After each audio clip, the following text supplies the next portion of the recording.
Okay सी यार, अपना equalisation levy का टॉपिक चालू हुआ था ना। इक्वलाइजेशन लेवी का टॉपिक मेनली है किसके लिए? ऑनलाइन बिजनेस के लिए। मतलब ये पूरा टॉपिक ही ऑनलाइन बिजनेस के लिए बना है। It is not for physical business.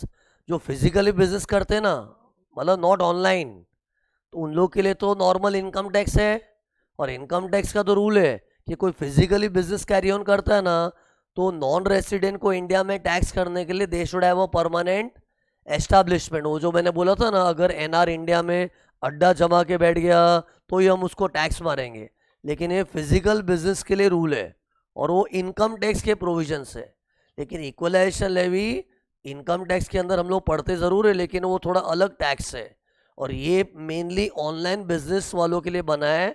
और ये ऐसे लोग के लिए बना है जो नॉन रेसिडेंट है और उन लोग का इंडिया में परमानेंट एस्टैब्लिशमेंट नहीं है। और सारा स्ट्रेस इसके ऊपर क्यों आता है कि विदाउट पी वाले, विदाउट पी वाले, क्योंकि पी वाले जो होते हैं उन लोग के तो इनकम टैक्स में ही कवर कर लेते हैं ना। तो ये चीज़ किसके लिए बनी है? विदाउट पी वालों के लिए। और उसमें भी ऑनलाइन बिजनेस। ये जो स्क्रीन पर लिखा ना, इसको एकदम लिटरली फील करो। ऑनलाइन बंदा और विदाउट पी वाले लोग, इन लोग के लिए ही इक्वलाइजेशन लेवी है। और उसमें मैंने क्या बताया था, इक्वलाइजेशन लेवी दो पार्ट में आता है, पार्ट वन, पार्ट टू। जो पहला वाला इक्वलाइजेशन लेवी है जो 2016 के बजट में अनाउंस हुआ था, वो मैंने पढ़ा दिया था। और उसका एक बार खाली नज़र घुमा लो। उसमें क्या था? ऑनलाइन एडवर्टीजमेंट के लिए वो इक्वलाइजेशन लेवी है। और उसमें पेयर कौन होना चाहिए? इंडिया का कोई रेसिडेंट जो इंडिया में बिजनेस कर रहा है, या फिर कोई एनआर भी है तो विथ पी होना चाहिए। मैंने एग्जांपल क्या दिया था? या तो प्राइम विजन गूगल में ऐड करवावे, या फिर कोई सिंगापुर की कोचिंग क्लास भी है ना, लेकिन उन लोग का इंडिया में कोई सेंटर होना चाहिए फिजिकल, तो वो लोग ऐड करवाने चाहिए। मतलब ऐसा लगना चाहिए गूगल की इंडिया से कमाई हो रही है। या फिर इंडिया का कोई बिजनेस करने वाला रेसिडेंट या फिर नॉन रेसिडेंट भी है जो इंडिया में परमानेंट एस्टेब्लिशमेंट लेके बैठा है, उससे गूगल को रेवेन्यू मिलना चाहिए। तो पेयर ऐसा ही होना चाहिए स्ट्रिक्टली, हाँ। और रिसीवर गूगल। अब गूगल तो मेरा एग्जाम्पल था, but it can be any NR without permanent establishment. And फिर थ्रेशोल्ड लिमिट क्या था? More than 1 lakh. और 6% रेट था। And it operates fully like TDS. And फिर मैंने ऐसे कुछ पॉइंट्स बताए थे तुम लोगों के। तो ये अपना पार्ट वन खत्म हुआ था इक्वलाइजेशन लेवी का। अब दूसरा वाला इक्वलाइजेशन लेवी गवर्नमेंट ने कब चालू किया था? 2020 के बजट में। 2020 के बजट में चालू हुआ था सेकेंड इक्वलाइजेशन लेवी। और ये टाइम गवर्नमेंट के माइंड में क्या था? गूगल नहीं था, अमेजॉन। अमेजॉन जैसे बड़े बड़े जायंट जो ऑनलाइन का इतना बड़ा प्लेटफॉर्म लेके बैठे हैं, जिसके थ्रू इतना सारा गुड्स का, सर्विसेज का सेल होता है, लेकिन वो लोग भी इंडिया में टैक्स नहीं भरते क्योंकि they do not have permanent establishment in India, and because they don't have PE in India, we are not able to tax them under normal income tax. इससे उनके लिए भी इक्वलाइजेशन लेवी चालू किया है, बट दैट स्टार्टेड इन 2020 का budget. Okay, तो सी इसमें मैंने थोड़ा बहुत तो तुमको लास्ट लेक्चर बताया था कि अमेजोन वाले इक्वलाइजेशन लेवी में क्या होना चाहिए।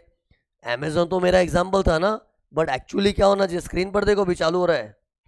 कोई non resident without permanent establishment, ये तो ज़रूरी चीज़ है ही। कि जैसे ही विथ पी वाला आया ना, तो equalisation levy drop, income tax चालू। लेकिन इक्वलाइजेशन लेवी पढ़ा रहा हूँ ना, तो इधर भी अमेजोन जैसा कोई भी नॉन रेसिडेंट होना चाहिए जिसका इंडिया में पी नहीं है, plus he should have some online platform for sale of goods. उसको बोलते ई कॉमर्स का प्लेटफॉर्म होना चाहिए। और अमेजोन को बोलेंगे वो ई कॉमर्स ऑपरेटर है, ऑपरेटर। ओके। और दूसरी कंडीशन क्या है कि उसके प्लेटफॉर्म से जो माल बेचा जा रहा है वो इंडियन कस्टमर को बेचा जाएगा तो ही इक्वलाइजेशन लेवी आएगा। क्योंकि सी अमेजोन के प्लेटफॉर्म से तो पूरी दुनिया के लोग माल खरीदते हैं, लेकिन पूरी वर्ल्ड के रेवेन्यू के ऊपर थोड़ी इनकम टैक्स वाले नज़र मार सकते हैं। इनकम टैक्स वाले अगर भारत के नज़र मारेंगे तो भी अमेजोन की कौन सी सेल पे? Sale made to the Indian customer. And फिर इंडियन कस्टमर का मतलब क्या होता है? जो इंडिया का रेसिडेंट है, या फिर इंडिया का रेसिडेंट नहीं भी है, कोई नॉन रेसिडेंट फिरंगी आदमी है, लेकिन उसने इंडिया का आईपी एड्रेस यूज़ किया ना, इंडिया का इंटरनेट यूज़ किया ना, तो डैट मीन्स वो भी इक्वलाइजेशन लेवी में कवर होगा। इतना मैंने बता दिया था। अब सुनो, एक्चुअली इसमें 3 कंडीशन है। एक, जिसका ऑनलाइन गुड्स बेचने का प्लेटफॉर्म है वो कौन होना चाहिए? बताओ, रिपीट हो रहा है। प्लेटफॉर्म ओनर कौन होना चाहिए? एनआर विदाउट पी, एक कंडीशन थी। दूसरी, उसके प्लेटफॉर्म से जो माल खरीदा वो इंडियन कस्टमर होना चाहिए, ये दूसरा था ना। अभी तीसरा कंडीशन सुनो। तीसरा कंडीशन इज अबाउट कि अमेजोन के प्लेटफॉर्म से जो प्रोडक्ट बेचा है ना, वो प्रोडक्ट किसका होना चाहिए? प्रोडक्ट या फिर सर्विस जो भी है। सी अमेजोन तो खाली एक फैसिलिटेटर है, भूलो मत। सी अमेजोन माल बेच रहा है, माल बेच रहा है, हम लोग कैजुअली तो बोल देते हैं, लेकिन अमेजोन तो खाली फैसिलिटेट कर रहा है। अगर अमेजोन के प्लेटफॉर्म पे आईफोन का मोबाइल मिल रहा है, सैमसंग का मोबाइल मिल रहा है, तो सैमसंग आईफोन वाले सेलर है ना एक्चुअल। अमेजोन तो खाली एक फैसिलिटेटर है, वो एक प्लेटफॉर्म बना के रखा है, लेकिन जिसका माल बिक रहा है ना, वो एक्चुअल इनकम कमा रहा है। अमेजोन तो क्या कमीशन वमीशन कमाती होगी ना इसमें, लेकिन गवर्नमेंट ने अटैक अमेजोन को ही किया है कि तेरे को इक्वलाइजेशन लेवी भरना पड़ेगा, क्योंकि तेरे कारण इंडिया में जोरदार तेरा रेवेन्यू हो रहा है। मतलब you are able to earn use revenue because of your online platform. तो टैक्स इक्वलाइजेशन लेवी का प्लेटफॉर्म वाले को आएगा।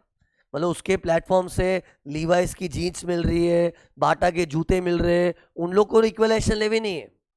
Equalisation levy for what? Amazon, मतलब जो ऑनलाइन प्लेटफॉर्म लेके बैठा है। मतलब सी इसमें मिक्स मत करना, टोटल तीन चीज है, तीन पार्टी है। एक तो प्लेटफॉर्म जिसका है वो अमेजोन, और दूसरा जो कस्टमर्स है, और तीसरा कौन है कि अमेजोन के प्लेटफॉर्म पे गुड्स किसका है।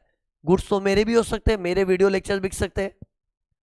तो अभी किसका प्रोडक्ट होना चाहिए उसके ऊपर भी कंडीशन है। तो सुनो, अमेजोन के प्लेटफॉर्म पे अगर मेरे वीडियो लेक्चर्स बिक रहे, मेरे वीडियो लेक्चर्स, तो एक्चुअली तो मेरी कमाई हो रही है ना। मेरे लिए अमेजोन क्या है? फैसिलिटेटर है, लेकिन इनकम आमदनी तो मेरी हो रही है। तो अगर अमेजोन के प्लेटफॉर्म पे इमेजिन शिरीष व्यास का वीडियो लेक्चर्स बिक रहा है, ओके, तो फैसिलिटेटर अमेजोन है और कस्टमर इंडिया के स्टूडेंट्स ही है। देखो, इंडिया के स्टूडेंट दिख रहे हैं, सीए फाइनल के बच्चे दिख रहे हैं, और वीडियो लेक्चर शिरीष व्यास का है, तो इसमें इक्वलाइजेशन लेवी नहीं आएगा। ये देखो, भले ही ये कंडीशन सेटिस्फाई हो गया, देखो टिक कर रहा हूँ, ये कंडीशन भी सेटिस्फाई हो गया है, लेकिन ऐसा नहीं होना चाहिए। क्यों मालूम है? क्योंकि शिरीष व्यास के वीडियो लेक्चर बिक रहे हैं, मतलब प्रिंसिपली कमा कौन रहा है? शिरीष व्यास। और शिरीष व्यास तो भारत का देसी बॉय है, तो उसको तो इंडिया में एमआई इनकम टैक्स आ जाता है। तो जो इनकम टैक्स के लपेटे में ऑलरेडी आया हुआ है ना, उसके लिए इक्वलाइजेशन लेवी नहीं होता है। माना कि Amazon is not covered in income tax law because they do not have P in India, लेकिन अमेजोन तो एक बेसिक फैसिलिटेटर है ना। उसके प्लेटफॉर्म पे कमाई किसकी हो रही है? शिरीष व्यास की। मेरे वीडियो लेक्चर्स अगर धनाधन बिक रहे हैं तो मेरी सेल हो रही है, तो principally I am the main person who is earning. Amazon को तो मुझे कुछ कमीशन देना पड़ता होगा, लेकिन फिर उस कमीशन पे इनकम टैक्स वाले नजर नहीं मारेंगे, क्योंकि प्रिंसिपली कमाने वाला शिरीष व्यास है, और शिरीष व्यास तो रेसिडेंट बंदा है, और रेसिडेंट लोग तो वैसे ही इंडिया में टैक्स भर रहे हैं ना, तो वो चीज़ इक्वलाइजेशन लेवल में नहीं आ सकती है। तो डैट मीन्स अमेजोन के प्लेटफॉर्म पे माल किसका बिकना चाहिए? वो भी किसी एनआर विदाउट पी का होना चाहिए। मतलब प्लेटफॉर्म ओनर तो एनआर विदाउट पी है ही, लेकिन जिसका प्रोडक्ट अमेजोन के प्लेटफॉर्म पे ना, वो भी एनआर विदाउट पी होना चाहिए। तो सी अभी एग्जांपल चेंज करो, ये देखो, अमेजोन के प्लेटफॉर्म पे सीए फाइनल के बच्चे वीडियो लेक्चर्स परचेस कर रहे हैं, ओके, लेकिन वो वीडियो लेक्चर्स किसके मालूम है? यूएस में एक जोरदार फैकल्टी है डेरिवेटिव्स की। अरे सीए फाइनल के बच्चों को वो फाइनेंशियल मैनेजमेंट का सब्जेक्ट पढ़ना पड़ता है ना, एफएम। तो फाइनेंशियल मैनेजमेंट के लिए मान लो इंडिया के बच्चों को, इंडिया की कोई फैकल्टी नहीं जम रही है, कोई यूएस का जोरदार फैकल्टी है, उसके पीछे इंडिया के बच्चे पागल हो गए। और यूएस का जो फैकल्टी है ना, उसका इंडिया में कोई परमानेंट एस्टैब्लिशमेंट नहीं है, और तुमने अमेजोन के प्लेटफॉर्म से उस यूएस प्रोफेसर की वीडियो लेक्चर की शॉपिंग की। अरे यूएस का कोई प्रोफेसर है, उसका वीडियो लेक्चर बाय किया तुमने अमेजोन के प्लेटफॉर्म से, अब इक्वलाइजेशन लेवी आएगा? अब तो आएगा, कि यूएस का जो प्रोफेसर है जिसके वीडियो लेक्चर्स अमेजोन के प्लेटफॉर्म पे बिक रहे हैं, वो एक नॉन रेसिडेंट है। यूएस का प्रोफेसर बोला ना, तो नॉन रेसिडेंट है और उसका इंडिया में कोई कोचिंग क्लासेस नहीं है। वो जो यूएस का प्रोफेसर, उसका इंडिया में कोई कोचिंग क्लासेस नहीं है, तो वो इंडिया में ऐसे तो टैक्स भर ही नहीं रहा है। और इसके पीछे क्यों बड़ा यूएस के क्योंकि एक्चुअली कमाई तो उसकी हो रही है, लेकिन यूएस के प्रोफेसर की इतनी पेन ड्राइव्स बिक रही है, इतना गूगल ड्राइव ऐप्स में लेक्चर जा रहे हैं, लेकिन वो इंडिया में तो टैक्स भर ही नहीं रहा है क्योंकि उसका इंडिया में पी नहीं है। तो वो इक्वलाइजेशन लेवी में कवर होगा। लेकिन लेवी किसके सिर पे आएगा? Amazon. Amazon will have to pay equalisation levy to Indian government at the rate of 2%। अब जितनी भी सेल हो रही है उस यूएस के बंदे की, अरे देखा मैंने 2 एग्जाम्पल लिया। एक एग्जाम्पल में मैंने बताया कि मेरे वीडियो लेक्चर बिक रहे, मेरे वीडियो लेक्चर बिक रहे हैं, तो मैं तो खुद इंडिया वाला ही हूँ, मैं तो वीडियो लेक्चर बेच के इंडिया में टैक्स भरूंगा ही, तो वो इक्वलाइजेशन लेवी में नहीं आता है। लेकिन दूसरे एग्जाम्पल में क्या था, कोई यूएस का फैकल्टी है जिसका इंडिया में कोई कोचिंग सेंटर वगैरह नहीं है, बस वो यूएस में ही अपने वीडियो रिकॉर्डिंग वगैरह करता है, वहाँ क्लासेस होगी, लेकिन इंडिया में उसका कोई सेंटर नहीं है और उसके वीडियो लेक्चर्स बिक रहे हैं ना, तो इक्वलाइजेशन लेवी आएगा क्योंकि वो एक एनआर है विदाउट पी। मतलब इन शॉर्ट सी, अमेजोन और इंडिया का कस्टमर तो ठीक है, लेकिन किसका प्रोडक्ट प्लेटफॉर्म से बिक रहा है ना, वो भी इंपॉर्टेंट है। और वो किसका प्रोडक्ट होना चाहिए? एनआर विदाउट पी, उसी का प्रोडक्ट होना चाहिए। दैट मीन्स अगर किसी देसी लोग का प्रोडक्ट बिक रहा है ना, कोई देसी एग्जांपल ले लो, अरे देसी एग्जांपल ले लो, कोई टाइटन्स की घड़ियां, टाइटन वॉचेस, टाइटन की घड़ियां बिक रही है ना, कोई इंडियन ब्रांड के जूते वूते बिक रहे, कपड़े बिक रहे, तो वो सब तो इंडिया में टैक्स भरी है ना, वो इक्वलाइजेशन लेवी में नहीं आएगा। तो सी कितने बच्चे लोग हैं ना खाली ये 2 चीज पे फोकस करते हैं, अरे अमेजोन के प्लेटफॉर्म से इंडियन कस्टमर जोरदार खरीद रहे, इक्वलाइजेशन लेवी आएगा, इक्वलाइजेशन लेवी आएगा। गलत। अपने को प्लेटफॉर्म से किसका माल बिक रहा है ना, वो भी देखना चाहिए, मतलब किसके गुड्स है, किसके सर्विस, वो भी देखना चाहिए। That is also important. मतलब देखने हैं तो टोटल 3 कंडीशन है, बताओ भी 3 कंडीशन। एक तो प्लेटफॉर्म, ये सी एक्चुअली मैंने मेरी फीलिंग समझो, ये जो मैंने ऐसे बॉक्स जैसा बनाया ना, ये एक्चुअली मैं ऐसा दिखाना चाह रहा हूँ, ये अमेजोन की वेबसाइट है। अभी एक्चुअल वेबसाइट की ड्राइंग तो नहीं बना सकता ना यार, मैं तो खाली नॉर्मल ऐसे शेप बना रहा हूँ, तो बट ऐसे फील करो ये अमेजोन की वेबसाइट है। तो जिसकी वेबसाइट है वो कौन होना चाहिए? सी अमेजोन में बार बार बोल रहा हूँ, लेकिन रट मत लेना अमेजोन, मतलब वो किसी का भी वेबसाइट हो बट वो एनआर विदाउट पी, ये कंडीशन नंबर 1 है। बाद में अमेजोन वगैरह कुछ भी हो जाए, अरे कोई आड़ी टेढ़ी कंपनी भी होगी जिसका नाम नहीं सुना होगा, but it has a platform for online sale. तो जो प्लेटफॉर्म का मतलब समझता है कि नहीं, ई कॉमर्स प्लेटफॉर्म का मतलब वेबसाइट या फिर कोई एप्लीकेशन ऐप भी हो सकता है। तो जो वेबसाइट या ऐप का ओनर है वो कोई एनआर विदाउट पी है, कंडीशन नंबर 1। दूसरी कंडीशन, उसकी वेबसाइट से जो शॉपिंग कर रहा है वो इंडियन कस्टमर होना चाहिए। इतना तो गए लेक्चर पढ़ा के चला गया था। आज मैंने तीसरी कंडीशन क्या बताई कि वेबसाइट से जिसके प्रोडक्ट की बिक्री हो रही है, जिसके सर्विसेज की बिक्री हो रही है, वो कौन होना चाहिए? वो भी एनआर विदाउट पी होना चाहिए। और उसके लिए एग्जांपल क्या दिया था बेस्ट, कि शिरीष सर के वीडियो लेक्चर बिक रहे तो नहीं, क्योंकि शिरीष सर तो वैसे ही इंडिया में टैक्स भरते हैं ना, लेकिन कोई यूएस की फैकल्टी का वीडियो लेक्चर्स बिक रहा है तो उसमें इक्वलाइजेशन लेवी आएगा क्योंकि वो एक एनआर विदाउट पी है। Okay, now think an answer. ऐसा हुआ तो अमेजोन की वेबसाइट पे कुछ सिंगापुरियन कोचिंग क्लास वाले के वीडियो लेक्चर्स है, लेकिन वो सिंगापुरियन कोचिंग क्लास वालों का इंडिया में एक अलग से सेंटर भी है।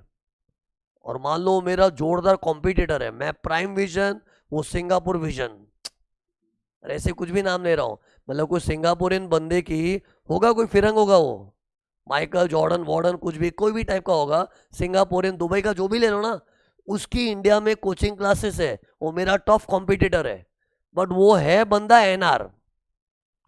क्लासेस वो इंडिया में डाल के बैठा है, लेकिन क्लासेस का मालिक नॉन रेसिडेंट है। ओके, अब उस सिंगापुरियन कोचिंग क्लासेस के इधर वीडियो लेक्चर्स बिक रहे हैं, सिंगापुरियन कोचिंग क्लासेस के वीडियो लेक्चर्स बिक रहे हैं, लेकिन एक ऐसा सिंगापुरियन कोचिंग क्लास है जिसका इंडिया में एक सेंटर है। अब बताओ इसमें इक्वलाइजेशन लेवी आएगा? ऐसे में भी नहीं आएगा, क्योंकि अमेजोन का प्लेटफॉर्म भले एनआर विदाउट पी वाला है, लेकिन माल किसका बिक रहा है? सिंगापुरियन कोचिंग क्लास का। और ये सिंगापुरियन कोचिंग क्लास भले नॉन रेसिडेंट है, लेकिन वो इंडिया में अड्डा जमा के बैठी हुई है, और जो एनआर इंडिया में अड्डा जमा के बैठा है तो उसका तो फिजिकल सेल हो के ऑनलाइन सेल हो, वो तो इंडिया में ऐसे ही टैक्स भरने वाला है। मेरे एग्जाम्पल में जो सिंगापुरियन कोचिंग क्लास वाला है उसको तो इंडिया में वैसे ही टैक्स आ रहा है ना। तो जब इंडिया में टैक्स आ रहा है तो वो इनकम टैक्स के लपेटे में आ चुका है, तो फिर वो ऑनलाइन प्लेटफॉर्म वगैरह इक्वलाइजेशन लेवी सब इग्नोर हो जाता है। सी इक्वलाइजेशन लेवी का गवर्नमेंट झंडा कब गाड़ती है? जब इनकम टैक्स से बचा हुआ रहे तो। सी ये कॉन्सेप्ट क्लियर करो, कितने लोग का कॉन्सेप्ट क्लियर नहीं है ना, तो एग्जाम में सिली मिस्टेक्स करके आते हैं। तो ये वाले केस से फाइनल इक्वलाइजेशन लेवी आएगा नहीं, क्योंकि सिंगापुरियन कोचिंग क्लास है लेकिन उसका इंडिया में पी है। मतलब पता है, बी केयरफुल किसके लिए रहना चाहिए? मेरे से शिरीष व्या जैसे कोई रेसिडेंट लोग का माल बिक रहा है, या फिर एनआर जिसका इंडिया में पी है, उनका अगर माल बिक रहा है ना तो इक्वलाइजेशन लेवी में नहीं आएगा, कि वो लोग तो वैसे भी इंडिया में इनकम टैक्स भर रहे हैं ना। बट सी वो लोग इनकम टैक्स भर रहे हैं ना, बट अगर इक्वलाइजेशन लेवी आया भी ना तो आएगा प्लेटफॉर्म वाले पे। बट जो भी अगर प्लेटफॉर्म में जिसका माल बिक रहा है वो अगर इंडिया में वैसे ही टैक्स भर रहा है, तो फिर प्लेटफॉर्म ओनर को हम लोग इक्वलाइजेशन लेवी का टॉर्चर नहीं करेंगे। Okay, now think an answer. See मैं बहुत सारे एग्जाम्पल दूंगा, फिर मैंने उसका मस्त समरी बना के रखा है। मैंने लाइन से बताओ क्या क्या वेरिएशन बताए थे। पहले शिरीष सर के वीडियो लेक्चर्स बिक रहे हैं, तो वो तो रेसिडेंट बंदा है, तो वो इक्वलाइजेशन लेवी में कवर नहीं हुआ। फिर अरे आज आके हमने मेन क्या बात छेड़ी है कि अमेजोन का प्लेटफॉर्म पे माल किसका बिकना चाहिए उसके ऊपर कंडीशन है। क्योंकि गए लेक्चर मैंने ये तो बता दिया था platform owner NR without P, customer India का होना चाहिए, ये तो बता दिया था। लेकिन अभी मैं इसके ऊपर बात कर रहा हूँ कि प्लेटफॉर्म पे प्रोडक्ट किसका बिकना चाहिए। तो उसमें एक वेरिएशन तो क्या था, मेरे लेक्चर्स। दूसरा था यूएस का कोई फैकल्टी, पर वो यूएस का फैकल्टी कैसा था, उसका इंडिया में कोई कोचिंग सेंटर वगैरह नहीं है। ओके, फिर मैंने एग्जाम्पल क्या लिया, सिंगापुरियन कोचिंग क्लास, लेकिन वो सिंगापुरियन कोचिंग क्लास को इंडिया में उसका सेंटर है ना, तो इक्वलाइजेशन लेवी से बच गया। Okay, now answer. वही सिंगापुरियन कोचिंग क्लास है, इन लोग का इंडिया में दिल्ली चेन्नई वगैरह में फिजिकल कोचिंग क्लास है, मतलब they have a P in India, but P for coaching classes. अब है ना, वो सिंगापुरियन कंपनी ने इंडिया में लैपटॉप बेचे, लैपटॉप अमेजोन के प्लेटफॉर्म से। वही एंटिटी वही है, कौन? जिसके इंडिया में कोचिंग क्लास है, किसकी? वो सिंगापुरियन बंदे की। लेकिन वो सिंगापुरियन बंदा है ना, मल्टीपल काम करता है, इंडिया में कोचिंग सेंटर भी खोल के बैठा है और उसका लैपटॉप का भी धंधा है। आदमी वही है सिंगापुरियन बंदा, लेकिन उस आदमी के दो दो लाइन ऑफ धंधे हैं। एक जो इंडिया में कोचिंग सेंटर है वो, दूसरा लैपटॉप भी बेचता है। अब बताओ, उस सिंगापुरियन बंदे का लैपटॉप बिक रहा है अमेजोन के प्लेटफॉर्म से। ये वही सिंगापुरियन बंदा जिसका इंडिया में परमानेंट एस्टैब्लिशमेंट है। ऐसा क्यों लो परमानेंट एस्टैब्लिशमेंट है? मैंने बोला ना उसका कोचिंग सेंटर है इंडिया में, लेकिन उसने ना कोचिंग क्लास का प्रोडक्ट नहीं बेचा है, लैपटॉप बेचा है। तो ये भी इक्वलाइजेशन लेवी में कवर हो जाएगा, कि लैपटॉप की सेल के लिए वो इंडिया में नॉर्मल इनकम टैक्स के अंडर लायबल नहीं है ना। कोई बोले नहीं सर वो सिंगापुर वाले बंदे का इंडिया में पी है, लेकिन पी किसका है? कोचिंग सेंटर का। सी एक रूल है, नॉन रेसिडेंट का इंडिया में टैक्स कब आता है? जब वो इंडिया में अड्डा जमावे। लेकिन जिस चीज का अड्डा जमा है ना, उसी प्रॉफिट्स का टैक्स आएगा। बाकी धंधा करने वाले तो क्या मल्टीपल धंधे करते, जैसे मेरे सिंगापुरियन वाले बंदे ने इंडिया में कोचिंग सेंटर भी खोला है और लैपटॉप भी बेच रहा है, लेकिन लैपटॉप के लिए उसने इंडिया में कोई ऑफिस ब्रांच जैसी जगह थोड़ी रखी है। तो laptop is P related product के पी अनरिलेटेड? अरे मेरे एग्जांपल का laptop is it PE related के अनरिलेटेड? सी पीई रिलेटेड मतलब पीई किसका, उसका कोचिंग क्लास का। तो कोचिंग क्लास रिलेटेड प्रोडक्ट नहीं है, लैपटॉप एक जनरल प्रोडक्ट है। सी बेसिकली मुझे लैपटॉप का कोई शौक नहीं था, मुझे एक ऐसा प्रोडक्ट बनाना था जो कोचिंग क्लासेस से संबंधित नहीं है। मतलब कोचिंग क्लास वाला क्या लेक्चर्स बेचेगा ना यार, और क्या करेगा। ये लैपटॉप है, घड़ी वड़ी, ऐसे मोबाइल वोबाइल, हो सकता है ना वो सिंगापुरियन वाला कोचिंग क्लास चला रहा, मतलब क्या दूसरे सब धंधे भी करता होगा। तो वो अगर अपने को दूसरे धंधे के प्रोडक्ट ऑनलाइन प्लेटफॉर्म से बेच रहा है इधर, तो इक्वलाइजेशन ले भी आएगा। ये छोटा सा पॉइंट है ना, एग्जाम में आया था, कितने लोग को स्ट्राइक ही नहीं हुआ। आधे लोग तो मालूम है क्या किए, अरे नहीं उस एनआर का तो इंडिया में पी है ना। जैसे मेरे एग्जाम्पल में था ना, वो सिंगापुरियन बंदे का तो इंडिया में कोचिंग क्लास है ना, तो कोचिंग क्लास है तो इंडिया में वैसे ही लाइबल है, हाँ तो इक्वलाइजेशन ले भी नहीं आएगा। लेकिन सब में क्या डाला था में, उसका इंडिया में सेंटर जरूर, लेकिन कोचिंग क्लास जैसा कोई प्रोडक्ट नहीं था, प्रोडक्ट टोटली अनरिलेटेड था, which has got no connection with the coaching class. ऐसा कोई प्रोडक्ट प्लेटफॉर्म से बिक रहा था, तो उसमें इक्वलाइजेशन लेवी आना चाहिए। आंसर था कि आएगा। अरे मतलब मेरे लैपटॉप वाले एग्जाम्पल में इक्वलाइजेशन लेवी आएगा ना, आएगा। सी कोचिंग क्लास का अगर सिंगापुरियन वाला बंदा अगर वो कोचिंग क्लास के वीडियो लेक्चर वगैरह की सेल कर रहा है, कुछ भी कर रहा है, तो नहीं आएगा। तो उसी मैंने कितने वेरिएशन बताए, ये सब का समरी मैंने लिख के रखा है। लेकिन पहले मैं चाहता हूँ तुम लोग लिखा हुआ मत देखो, अपनी इमेजिनेशन से याद करो। तो बताओ क्या क्या था। मैं मेरे वीडियो लेक्चर भेज रहा हूँ, तो ये तो मैं तो देसी बॉय हूँ।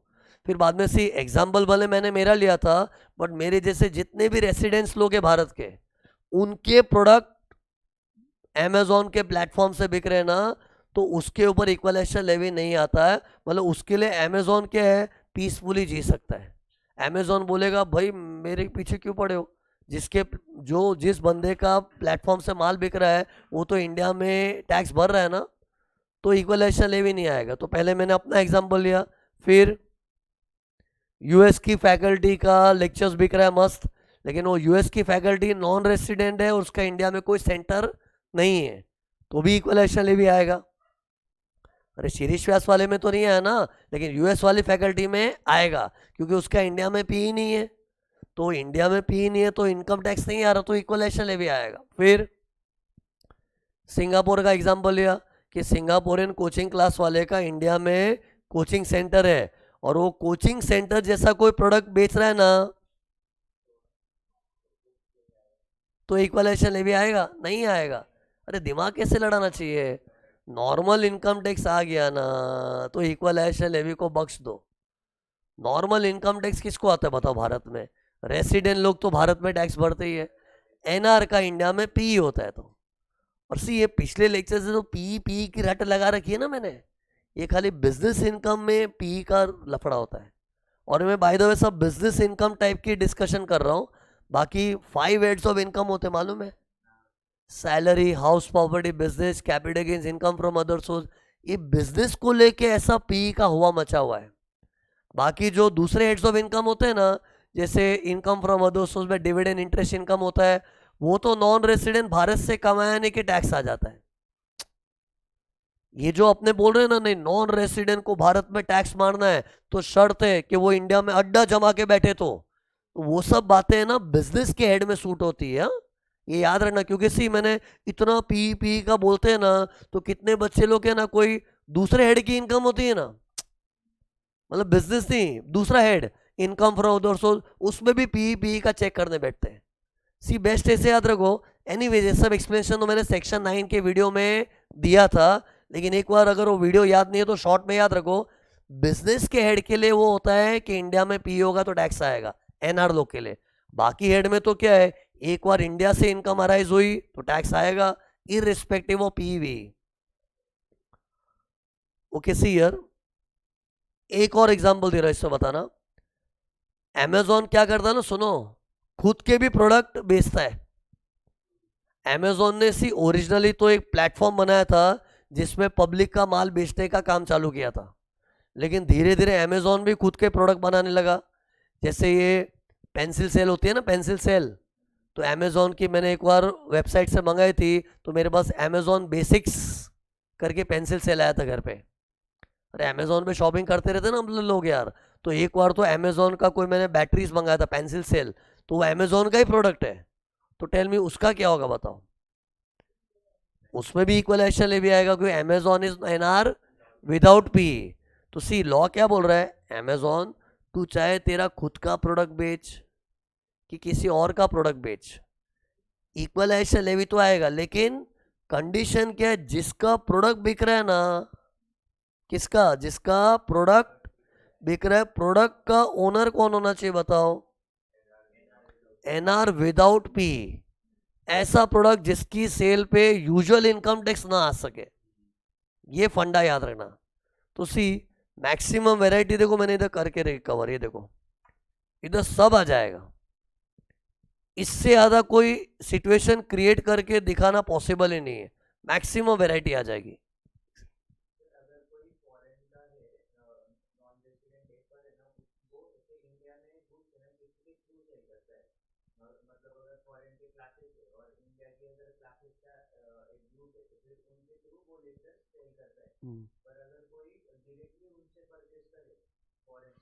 नहीं नहीं, वो तो एजेंट जैसा सिस्टम हो गया ना, और एजेंट भी पी बन सकता है। सी उसका डाउट क्या मालूम है, कोई फॉरेन का लेक्चरर है, कोई यूएस का फैकल्टी है, वो इंडिया में किसी एजेंट के थ्रू, मतलब उसका इंडिया में कोई परमानेंट एस्टैब्लिशमेंट नहीं है। जैसे वो यूएस का फैकल्टी था ना, यूएस का फैकल्टी में मैंने क्या बोला, इंडिया में उसका कोई फिजिकल कोचिंग क्लास नहीं है, लेकिन इंडिया में उससे 100 एजेंट पाल के रखे हैं। तो वो एजेंट के थ्रू भी माल बेचता ना तो भी उसको पी बोलते हैं, लेकिन उसमें कुछ कंडीशंस है। That agent should be exclusively working for that US faculty. अगर वो जनरल एजेंट है ना, वो गांव दुनिया का माल बेच रहा है तो यूएस फैकल्टी का भी काम देख लिया, वैसा नहीं होना चाहिए। मैंने ये सेक्शन 9 के वीडियो में पढ़ाया था।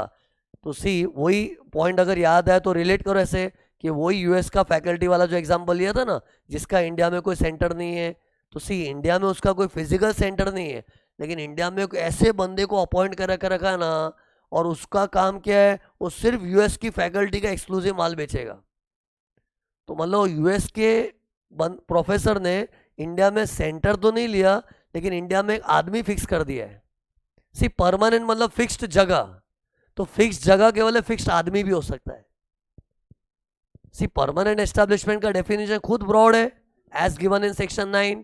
तो वो यूएस की फैकल्टी का इंडिया में कोई फिक्स्ड जगह हो कि फिक्स्ड आदमी हो, वो पी काउंट होता है। तो मतलब उसने कोई फिक्स्ड आदमी भी रख दिया ना, वो आदमी का काम ही क्या है, वो यूएस के फैकल्टी के वीडियो लेक्चर बेचो इंडिया के सीए फाइनल के बच्चों को, तो भी पी बन जाता है। और एक बार जिसका माल प्लेटफॉर्म से बिक रहा है उसका पी है ना इंडिया में, तो नॉर्मल इनकम टैक्स आ जाएगा, तो इक्वलाइजेशन लेवी नहीं आएगा। एक से है ना।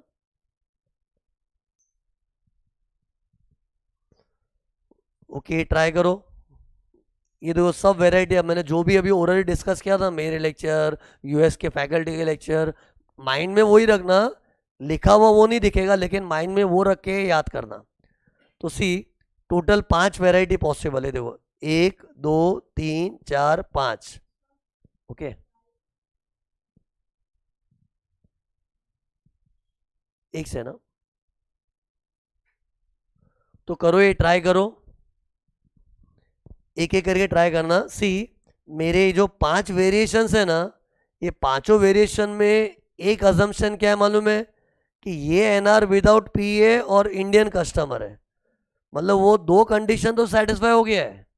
क्योंकि सी अगर ये देखो ना, अगर ये 2 कंडीशन में भी लफड़ा हो गया ना, कौन सी 2, कि प्लेटफॉर्म वाला कौन है और कस्टमर कैसे, तो भी इक्वलाइजेशन लेवी नहीं आएगा।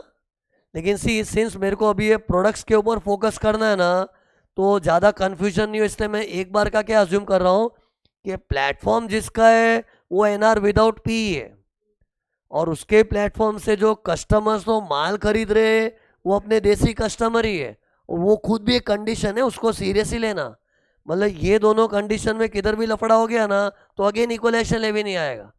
मैं कह रहा हूँ ना टोटल 3 कंडीशन है।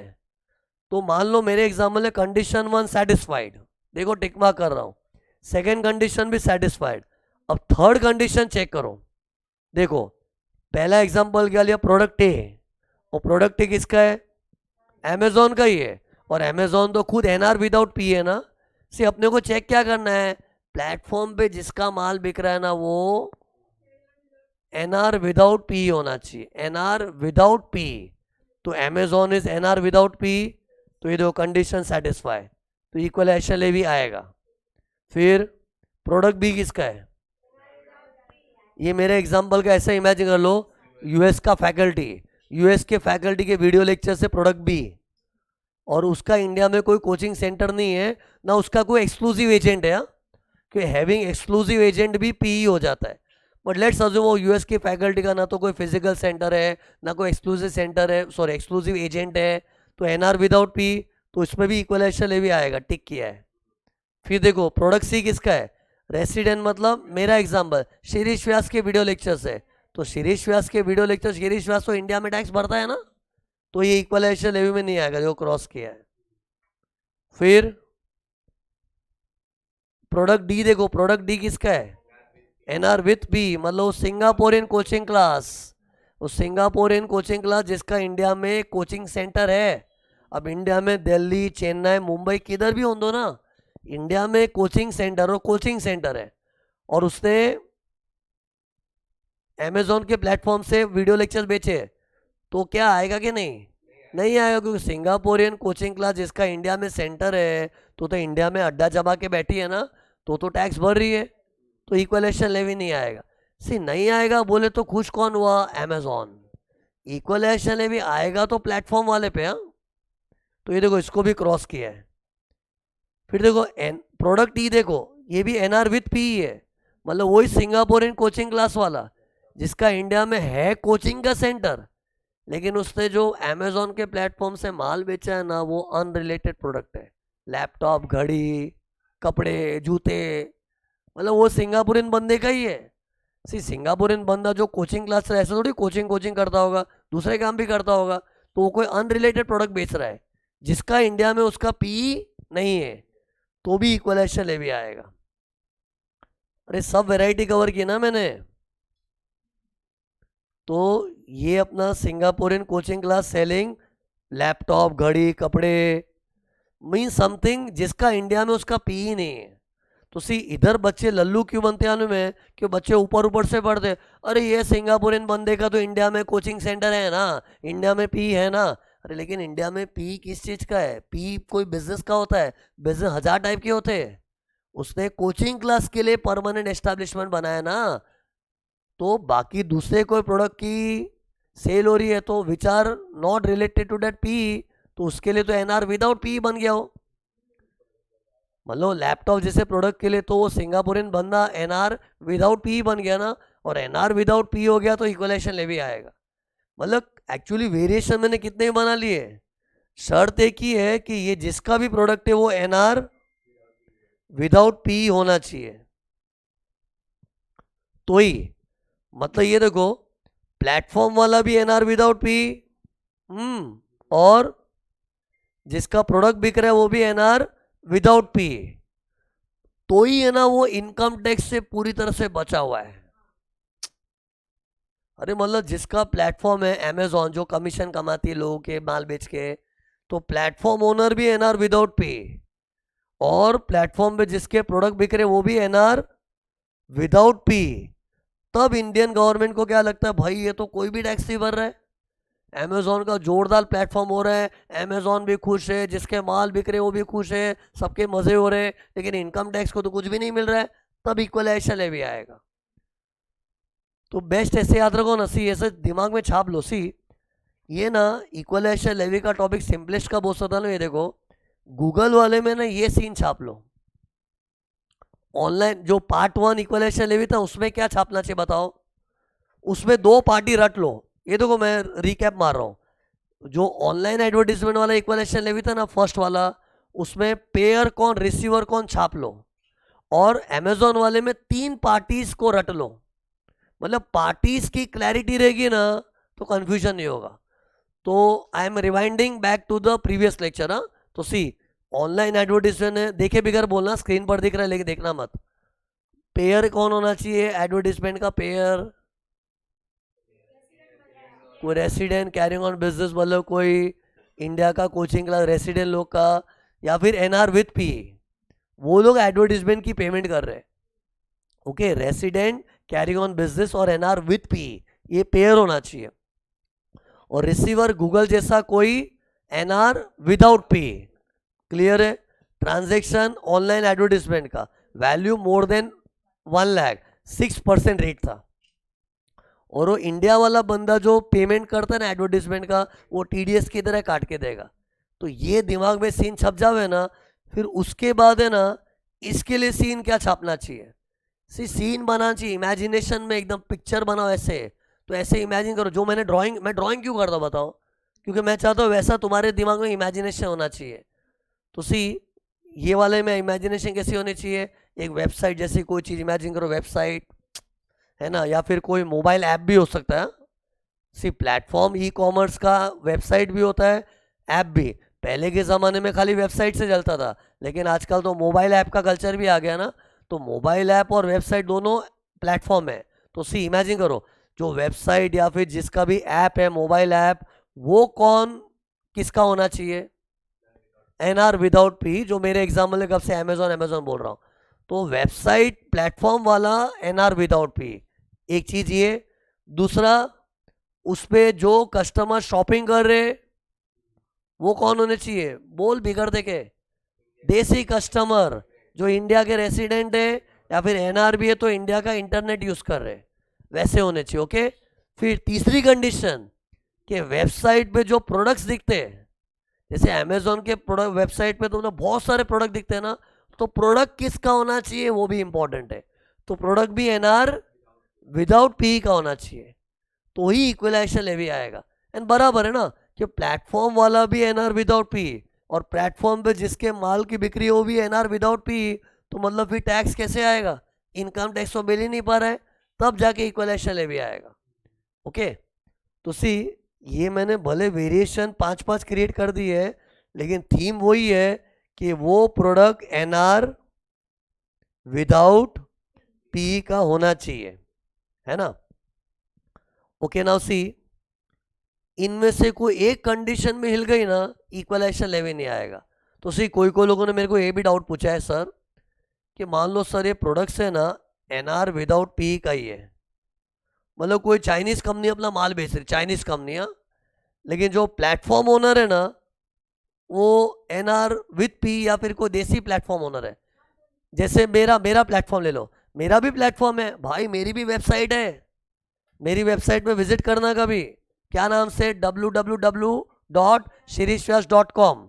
तो मेरा भी वेबसाइट है, मैंने खुद बनाया, उसमें अच्छे खर्चे किए मैंने, तो वो भी मेरा प्लेटफॉर्म है। लेकिन प्लेटफॉर्म का मालिक कौन है? शिरीष व्यास देसी बॉय। ओके।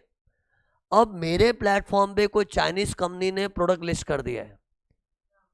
अब चाइनीज के थोड़ा फनी एग्जांपल लग रहा है, चलो चाइनीज प्रोफेसर है, चाइनीज प्रोफेसर ने उसने अपना प्रोडक्ट लिस्ट किया है कि शिरीष व्यास तू अपने वीडियो लेक्चर तेरे वेबसाइट से बेच रहा है ना, तो उसको भी अपना कोई लेक्चर बेचता होगा, कोई चाइनीज बाहर का आदमी, उसका इंडिया में कोई पी नहीं है, तो इक्वलाइजेशन ले भी आएगा? नहीं आएगा ना, पहली कंडीशन ही फेल होगी। प्लेटफॉर्म ओनर मैं हूं, और इधर गवर्नमेंट मुंह क्यों नहीं मार रही है? भले चाइनीज वाले प्रोफेसर का शिरीष व्यास के वेबसाइट से जोरदार सेल हो रहा होगा, अनाप शनाप पैसे छाप रहा होगा, लेकिन शिरीष व्यास जो वेबसाइट लेके बैठा है वो तो इंडिया में टैक्स भर ही रहा है, और मेरे वेबसाइट से वो चाइनीज बंदे की सेल हो रही है, तो मेरी भी तो इनकम आ रही होगी ना, कमीशन वगैरह। अरे मेरे वेबसाइट से कोई माल बेचेगा तो मैं कमीशन लूंगा, तो कमीशन के नाम का मैं तो टैक्स भर ही रहा हूँ ना, तो इनकम टैक्स वाले इक्वलाइजेशन लेवी का मुंह नहीं मारते। अरे मैंने इधर एग्जाम्पल क्या चेंज किया कि प्लेटफॉर्म वाला ही अगर देसी है या एनआर विथ पी, तो अगेन इक्वलाइजेशन लेवी फेल हो जाता है। When equalisation levy will successfully come, condition number 1 platform NR without P, condition number 2 customer देसी होने चाहिए, और condition number 3 product NR without P का होना चाहिए। ये तो क्या खाली तुमको टेस्ट करने के लिए 5 वैरायटी बना दी, लेकिन तुम लोग 5 वैरायटी में क्रक्स यही देखोगे कि एनआर विदाउट पी। एक सेकंड में इधर टिक क्रॉस कर रहे हो, तुम लोग के लिए नोट्स बन जाएगी अच्छी। मेरे को बताओ किस में आएगा किस में नहीं आएगा। ओके। पहला प्रोडक्ट ए में आएगा, वो अमेजोन तो एनआर विदाउट पी है ना, तो मतलब प्लेटफॉर्म भी एनआर विदाउट पी का, प्रोडक्ट भी एनआर विदाउट पी आएगा, तो टिक कर दिया। देखो एक सेकेंड हाँ, इसको टिक कर रहा। फिर प्रोडक्ट बी में भी आएगा। और अपना एग्जाम्पल क्या था, यूएस वाला प्रोफेसर अपने वीडियो लेक्चर बेच रहा है, और ऐसा यूएस का प्रोफेसर जिसका इंडिया में कोई पीई नहीं है, तो आएगा। फिर रेसिडेंट तो नहीं आएगा ना ये, अपने को प्रोडक्ट किसका चाहिए, एनआर विदाउट पी। फिर प्रोडक्ट डी में एनआर विथ पी है, और एनआर विथ पी ये कौन सा एग्जांपल था, सिंगापुरियन कोचिंग क्लास। अपने सिंगापुर वाले ही कोचिंग क्लास जैसे ही प्रोडक्ट बेच रहे वीडियो लेक्चर्स, तो वो पी रिलेटेड प्रोडक्ट है, पी भी है और पी रिलेटेड प्रोडक्ट है, तो नहीं है। अपने को प्रोडक्ट किसका चाहिए, एनआर विदाउट पी वाला, तो ये भी क्रॉस हो गया। फिर सिंगापुरियन कोचिंग क्लास का इंडिया में कोचिंग सेंटर है, लेकिन अनरिलेटेड प्रोडक्ट मतलब वो कपड़े जूते लैपटॉप वगैरह बेच रहा है, तो कपड़े जूते लैपटॉप के मामले में तो विदाउट पी हो गया ना वो, तो अगेन विदाउट पी का फील आ गया। सी मैंने कोई बोला सर आपने विद पी क्यों लिखा है, अरे विद पी मतलब उन लोगों का कोचिंग क्लास का कोई सेंटर है, लेकिन अनरिलेटेड प्रोडक्ट मतलब जूते कपड़े लैपटॉप वगैरह जो जिसका तो पी नहीं है ना, तो अगेन विदाउट पी तो आएगा। ये देखो इसको भी टिक कर रहा हूँ, आएगा इक्वलाइजेशन है। तो ये हो गया। अब सुनो, 194 ओ पता है, ओ टीडीएस में था 194 ओ। तो सी बच्चा जब ये पढ़ता है ना और बाद में 194 ओ पढ़ता है ना, तो मिक्स हो जाता है, लेकिन मिक्स ना हुए ना, इसलिए मैं इस वक्त 194 ओ को भी छेड़ूंगा ताकि देर विल बी क्लैरिटी। नहीं तो क्या मेरे सामने हाँ मिला के चले आओगे, घर पे जब 194 ओ पढ़ोगे परेशान हो जाओगे। तो बताओ 194 ओ टीडीएस था, और टीडीएस इक्वलाइजेशन की levy, sorry TDS equalisation levy की दुनिया से बना है कि इनकम टैक्स की दुनिया, और इनकम टैक्स की दुनिया तो इधर है, देखो जो इक्वलाइजेशन लेवी में चौकड़ी है ना, वो इनकम टैक्स की दुनिया में बराबर। अरे दोनों चीज ओवरलैप नहीं हो सकता ना।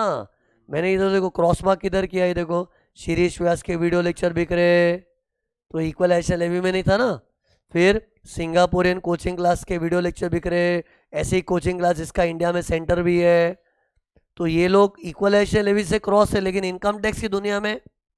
और टीडीएस का चैप्टर है ना इनकम टैक्स की दुनिया में पैदा हुआ है। माना कि अपना पार्ट 1 इक्वलाइजेशन लेवी टीडीएस की तरह ऑपरेट होता है, लेकिन टीडीएस नहीं है वो। Technically TDS is born in the income tax दुनिया। तो मुझे बताओ टीडीएस का इम्प्लीकेशन ये सब में तो सवाल ही नहीं होता कि सब में, जहां इक्वलाइजेशन लेवी है उधर टीडीएस का सवाल ही नहीं उठेगा ना। अरे TDS is income tax deducted at source, तो बताओ फिर टीडीएस का इम्प्लीकेशन क्या आएगा। अरे मैं जान बूझे तुरंत पॉइंट पे नहीं आ रहा हूं, मैं चाहता हूं तुम लोग सोचो। बट पहले डू एग्री के ये दोनों में इनकम टैक्स आ रहा है, लेकिन पता है वो टीडीएस का जो 194 ओ था ना, वो सीडी वक्रफ सीपी की दुनिया है, और सीडी वक्रफ सीपी में रेसिडेंस लोग का ही टीडीएस कटता है, रेसिडेंस लोग का ही टीडीएस कटता है। तो रेसिडेंट लोग मतलब ये देखो ये वाला, मतलब ये कौन था मेरे एग्जाम, शीरीष व्यास का वीडियो लेक्चर, मतलब मेरे वीडियो लेक्चर की बिक्री हो रही है ना अमेजोन के प्लेटफॉर्म से, तो अमेजोन जब मुझे पेमेंट करेगा 194 ओ में टीडीएस काटेगा। 194 ओ वही था। 194 ओ में क्या था, जो प्लेटफॉर्म चला रहा ना ई कॉमर्स का ऑपरेटर, वो ई कॉमर्स पार्टिसिपेंट का टीडीएस काटता है। पहले 194 ओ याद है कि नहीं, क्या था 194 ओ में क्या था, जो ऑनलाइन प्लेटफॉर्म लेके बैठा है उसको बोला है कि ऑनलाइन प्लेटफॉर्म चलाने वाले, अगर तेरे प्लेटफॉर्म पे कोई देसी बंदे का प्रोडक्ट बिक रहा है देसी, तो 194 ओ में टीडीएस काट के देना। तो 194 और टिपिकली मालूम है इधर ही बैठेगा, ये देखो मैं इधर है ना हल्के में लिख भी देता हूँ, ये देखो प्रोडक्ट सी वाले में देखो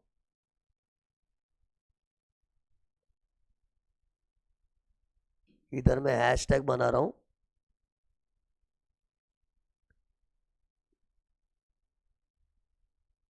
ओके बताओ, how 194 O will operate here. Shirish Vyas का एग्जांपल ले लो ना। अमेजोन के प्लेटफॉर्म में मेरा माल बिक रहा है, अब मेरे माल की जोरदार सेल हो रही है बोलो, तो मेरे को पैसा कहाँ से आएगा? स्टूडेंट्स नहीं देने वाला है। स्टूडेंट्स तो क्या है, अमेजोन को पेमेंट कर देता है। अरे बच्चा बच्चा सीए फाइनल का वीडियो लेक्चर ले रहा है, मेरे ही ले रहा है, प्रे करो ऐसे ही हो जाए बस, सब लोग मेरी लेक्चर ले। तो मान लो जोरदार अमेजोन से मेरी सेल हो रही है, और हर सीए फाइनल का बच्चा पेमेंट तो अमेजोन को करेगा, लेकिन मुझे अमेजोन के सेटलमेंट करना पड़ेगा। अमेजोन को बोलूँगा भाई तेरे प्लेटफॉर्म से मेरे लेक्चर बिक रहे, मेरा पैसा दे मेरे को। तो मैं जब अमेजोन से पैसा लूंगा ना, तो अमेजोन मुझे टीडीएस काट के देगा 194 ओ, कितना? 1% टीडीएस काट के देगा, प्रोवाइडेड मेरे वीडियो लेक्चर्स की सेल 5 लाख से ज्यादा होने चाहिए। भूल चुके तुम लोग मेरे साथ बिताया वक्त। 194 ओ में रूल था कि ऑनलाइन प्लेटफॉर्म पे जो पार्टिसिपेंट है, मतलब जिसका माल बिक रहा है, शीरीष व्यास, वो अगर इंडिविजुअल एचयूएफ है और उसकी 5 लाख तक ही सेल हुई है, ज्यादा नहीं, तो टीडीएस नहीं आता है। तो सी अगर मेरे वीडियो लेक्चर ज़्यादा बिक ही नहीं रहे, कुछ 1-2 लाख का पूरे साल में सेल हुआ है, तो टीडीएस नहीं कटेगा। लेकिन अगर मेरे वीडियो लेक्चर की सेल, मैं मतलब रेसिडेंट, बात मेरी नहीं है, बात कोई रेसिडेंट की हो रही है, किसी रेसिडेंट बंदे की सेल 5 लाख से ज़्यादा हुई, और ये 5 लाख का भी इंडिविजुअल अचीव हुआ, तो और मैं इंडिविजुअल हूँ। लेकिन अगर मैं कॉर्पोरेट बना होता तो एक कंपनी खोल के, फिर तो मेरा एक वीडियो लेक्चर ही बिका ना अमेजोन के प्लेटफॉर्म से, अमेजोन मुझे टीडीएस काट के देगा 194 ओ में। मतलब सी कोई भी एंगल से मिक्स नहीं हो रहा है। कोई बोले नहीं इक्वलाइजेशन लेवी, अरे इक्वलाइजेशन लेवी इसमें है ही नहीं मेरे वाले केस में। मेरे वीडियो लेक्चर बिकते हैं तो उसमें तो इक्वलाइजेशन लेवी नहीं है ना। सिर्फ मिक्स कब होता है, तब लगता है अरे ये भी आ रहा है ये भी आ रहा, तो क्या आएगा? अरे ओवरलैप हो ही नहीं रहा है। मेरे वीडियो लेक्चर की सेल में तो मैंने पहले ही क्लियर कर दिया ना, इक्वलाइजेशन लेवी नहीं है, क्योंकि मैं वीडियो लेक्चर बेच के इंडिया में इनकम टैक्स भर रहा हूं, और जब इनकम टैक्स होता है तो टीडीएस जागता है, और इसमें टीडीएस है under 194 O, and who will cut? Amazon will cut 1% and give it to me. Okay, तो ये 194 हो गया। फिर सुनो, एक डाउट आएगा, लेकिन सर 194 ओ में खाली रेसिडेंट लोग का ही है, वो सिंगापुरियन बंदा जो इंडिया में कोचिंग क्लासेस खोल के बैठा है, अरे सिंगापुरियन बंदा कब से सुनने में सिंगापुर लग रहा है, लेकिन मेरे बाजू में ही क्लास खोल के बैठा। सोच, मेरे बाजू, जैसे मेरी क्लास वैसे उसकी क्लास, मतलब एज गुड एज देसी लोग ही लग रहे हो। तो टेल मी, उसके वीडियो लेक्चर, मतलब सिंगापुरियन बंदा कोई है, उसके वीडियो लेक्चर की सेल हो रही, तो उसको भी तो इंडिया में टैक्स आ रहा है ना, तो उसका टीडीएस 194 ओ में क्यों नहीं? कि 194 ओ सीडी वक्र सीपी की दुनिया में उधर रेसिडेंट लोग का ही होता है, और एनआर का टीडीएस 195। मतलब वो जो सिंगापुरियन बंदे का कोचिंग सेंटर इंडिया में, उसके वीडियो लेक्चर की सेल हो रही है ना, तो वो भी इंडिया में धनाधन छाप रहा है, और इंडिया में छाप रहा है, इंडिया में कमा रहा है, इंडिया में टैक्स भी आएगा, और इंडिया में कमाएगा तो टीडीएस तो कटेगा ना, और एनआर का टीडीएस 195, तो ये भी टीडीएस के लपेटे में आ रहा है। सी जो मैंने इक्वलाइजेशन लेवी में चौकड़ी मारा है ना, स्क्रीन पर देखो, वो इक्वलाइजेशन लेवी में चौकड़ी है, कारण ये कि वो इनकम टैक्स में फंसा हुआ है, और इनकम टैक्स पे तो टीडीएस भी तो होता है, और टीडीएस रेसिडेंट के केस में 194 हो, और एनआर के केस में 195, और एनआर तो जिस रेट से टैक्स आ जाएगा वही रेट से काटा जाएगा। जैसे सिंगापुरियन बंदा कब से बोल रहा ना, वो सिंगापुर की कोई कॉर्पोरेट है, उन लोग ने इंडिया में कोचिंग क्लास डाला है, 40% टीडीएस, जिस रेट से टैक्स आ जाएगा वो, बट वो 194 ओ नहीं बोल सकते। 194 ओ रेसिडेंस लोग का है। वो तो मैंने सीडी वक्र पढ़ाते ने बोला ही था ना, कि सीडी वक्र के जो भी सेक्शंस है ना, वो सब रेसिडेंस लोग के हैं। एनआर का टीडीएस कटता है, लेकिन डिफरेंट सेक्शंस। तो सी इधर भी चाहिए तो मैं लिख देता हूं, ये देखो,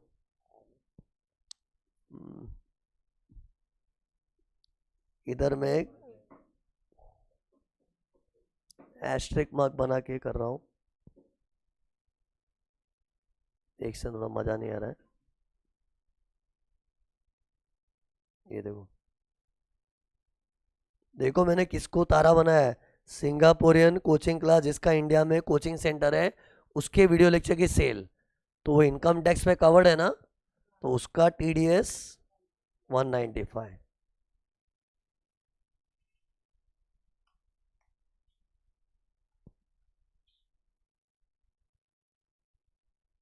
तो इधर से सब चीज आ गई। ये ड्राइंग ही बेस्ट है।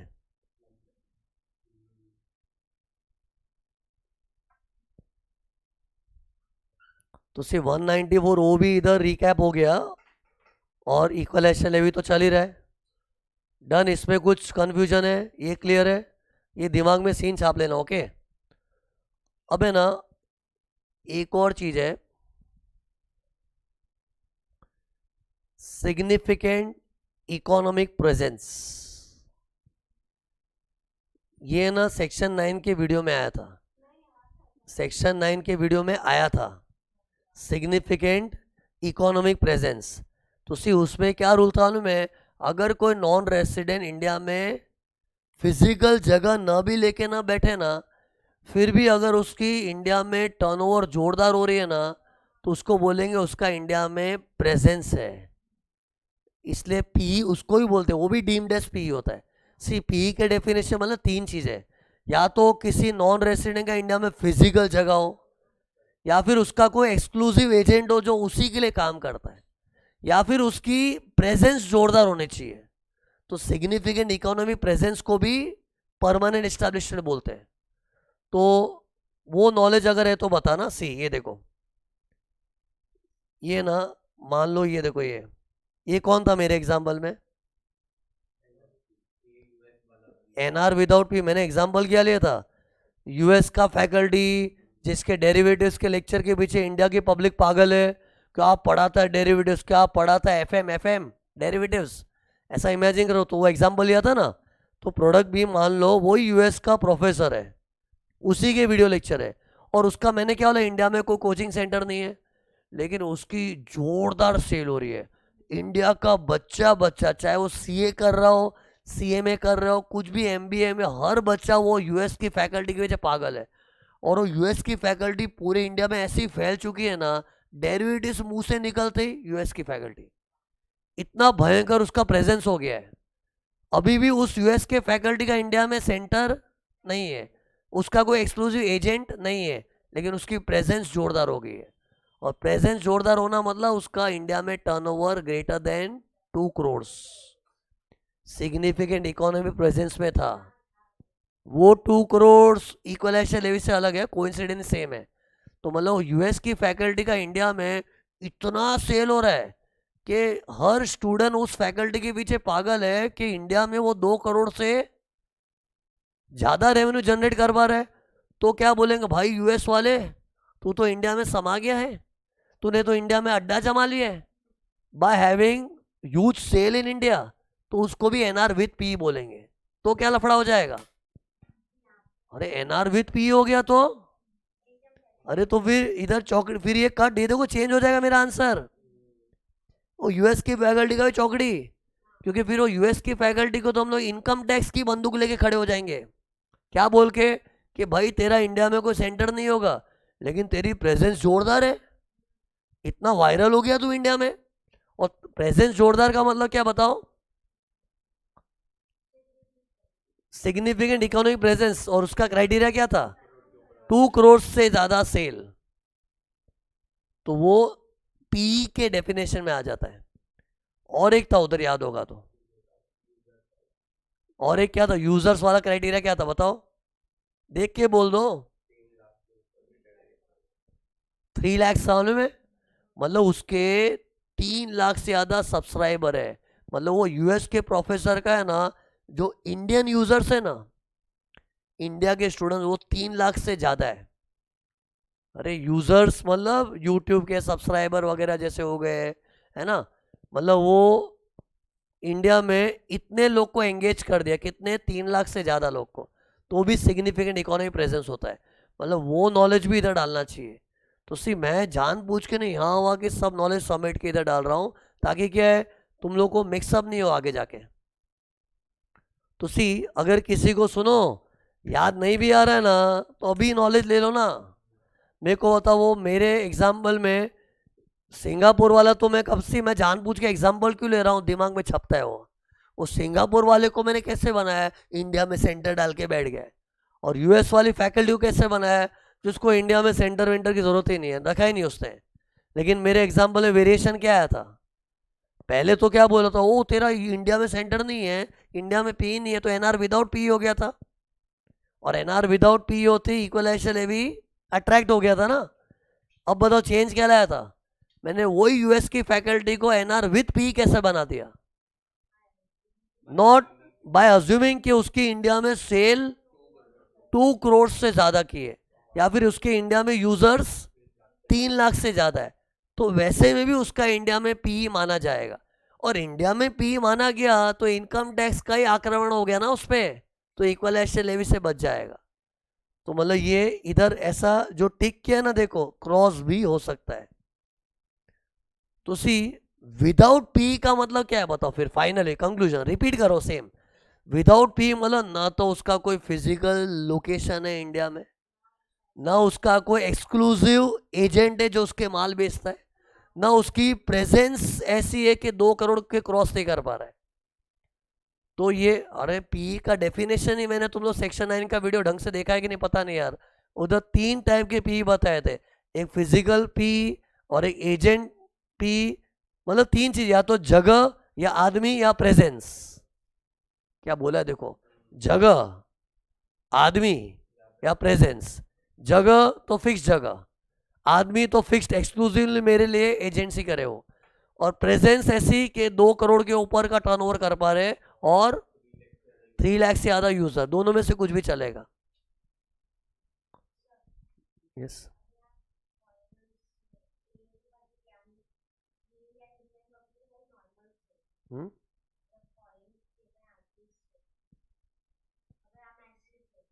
बराबर। ये सी अपने ये जो ना सिग्निफिकेंट इकोनॉमी प्रेजेंस वगैरह, ये सब बिजनेस के एड में ही बात होता है। जिनकी इनकम पीजीबीपी में होता है ना, उन लोगों के लिए ये पीवी का तामझाम है। सी मैंने पी की 3 वैरायटी तो बता दी तुमको, या तो फिजिकल भारत में जगह हो, या एक्सक्लूसिव एजेंट हो जो हमारे लिए काम कर रहा है, या फिर उसकी प्रेजेंस जोरदार हो। तो ये सब चीज से पी बनता है ना। लेकिन पी का मचमची कब है, अगर एनआर की पीजीबीपी इनकम को टैक्स मारना है तो पीजीबीपी। बट जो अदर इनकम्स के लिए पी का क्राइटेरिया ही नहीं है।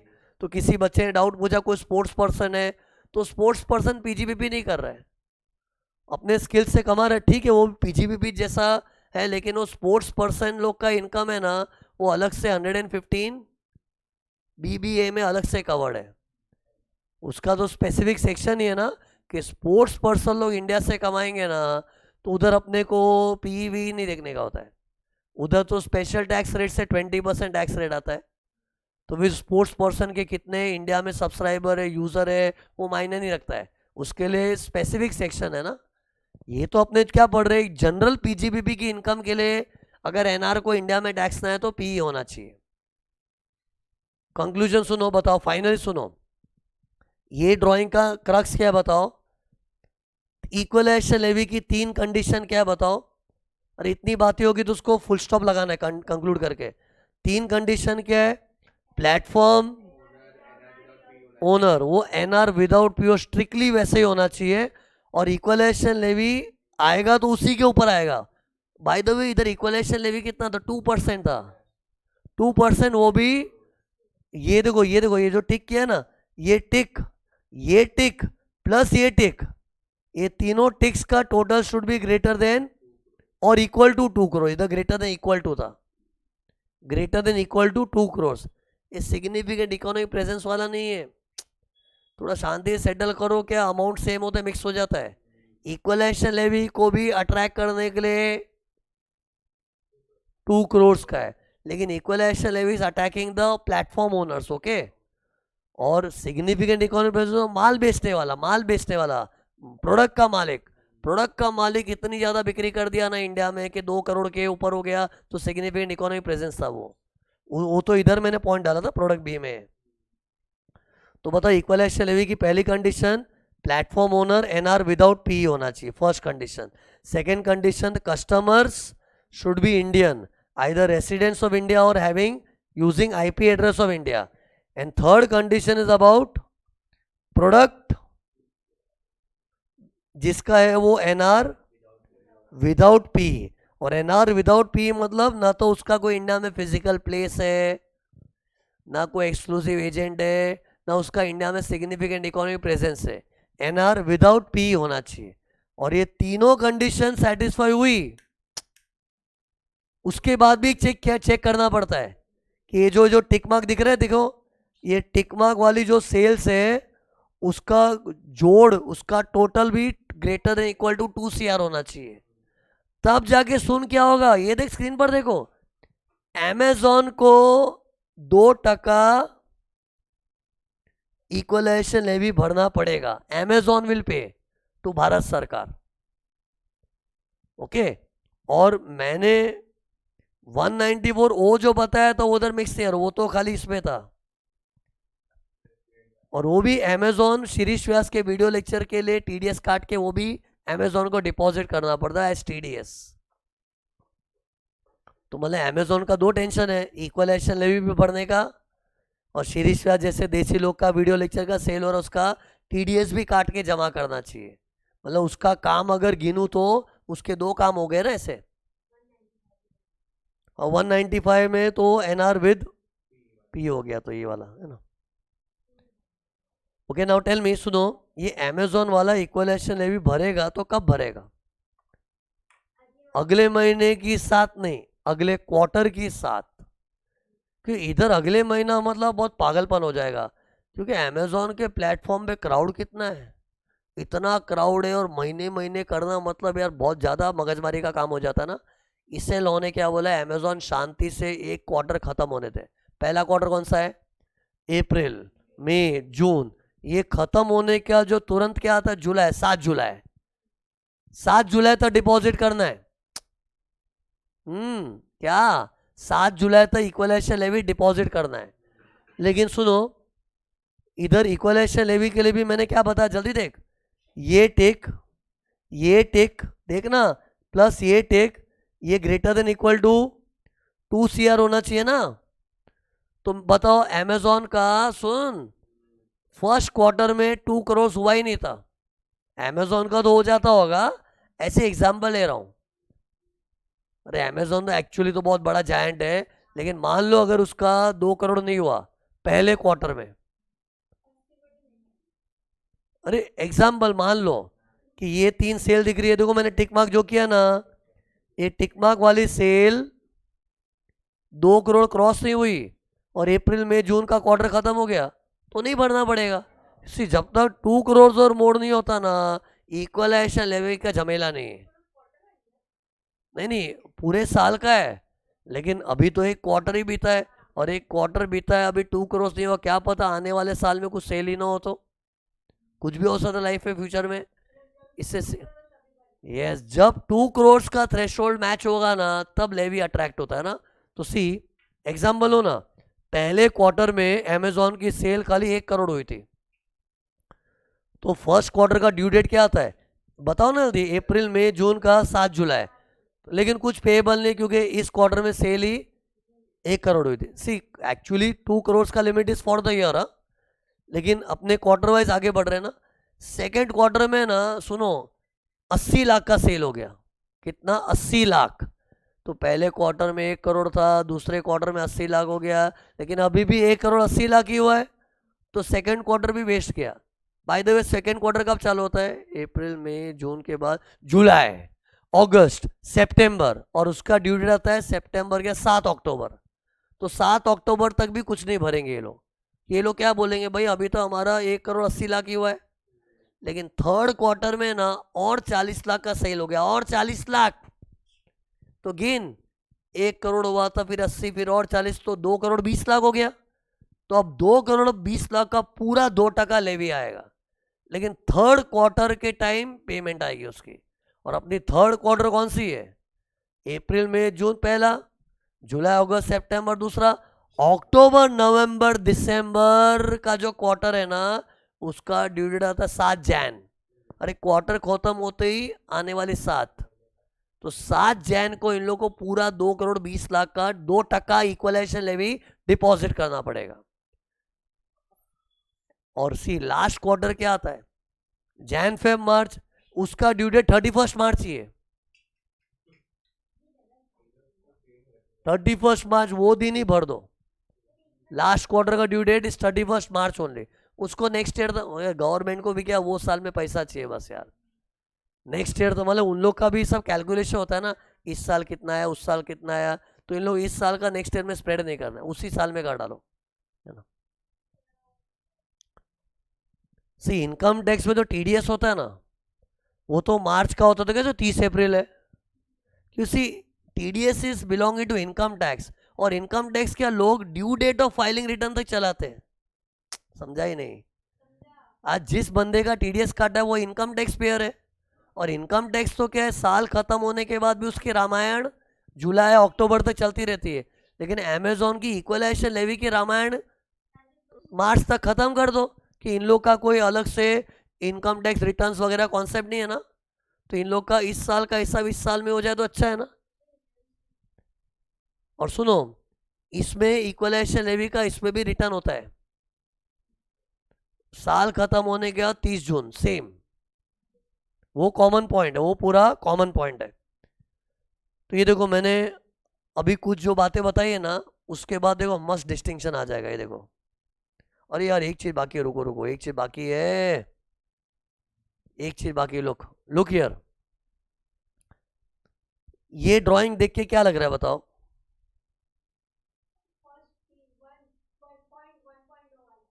इक्वलाइजेशन लेवी 1.0 वाला लग रहा है ना, ये फर्स्ट ओरिजिनल जो 2016 के बजट में आया था, ये वही है ना।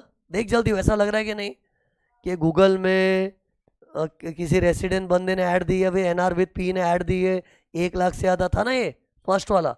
अब देखो इसमें एक छोटा चेंज कर रहा हूँ तो ये मस्त पॉइंट आ जाएगा, और वो वाला पॉइंट भी इक्वलाइजेशन लेवी 2.0 में आता है।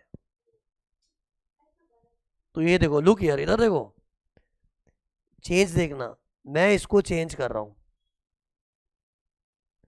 इसकी जगह है ना NR without P, obviously change क्या करूंगा, इधर रेसिडेंट आ गया, एनआर विद पी आ गया, तो क्या नहीं आया था।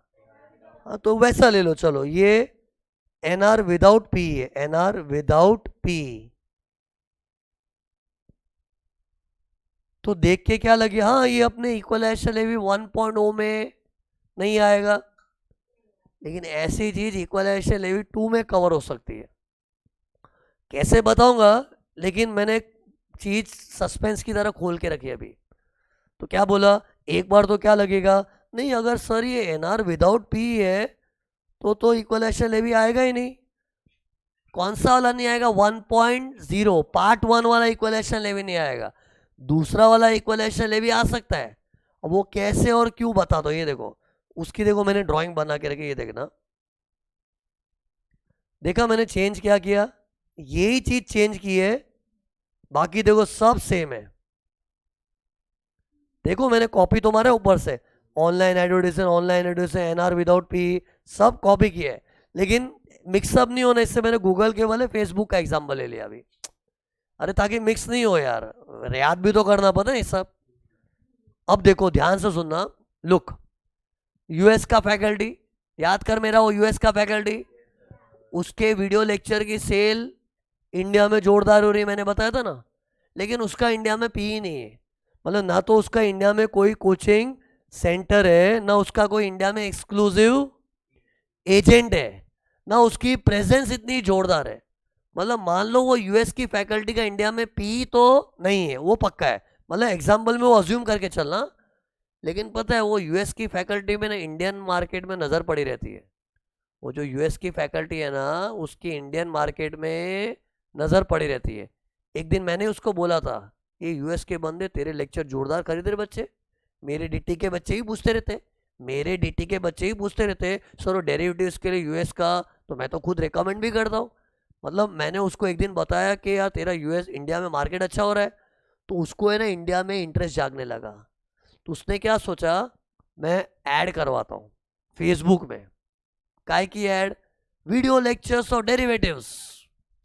कौन ऐड करवा रहा है, यूएस का फैकल्टी, और वो फेसबुक में ऐड दे रहा है, तो सी यूएस का faculty is NR without P, और Facebook is also NR without P.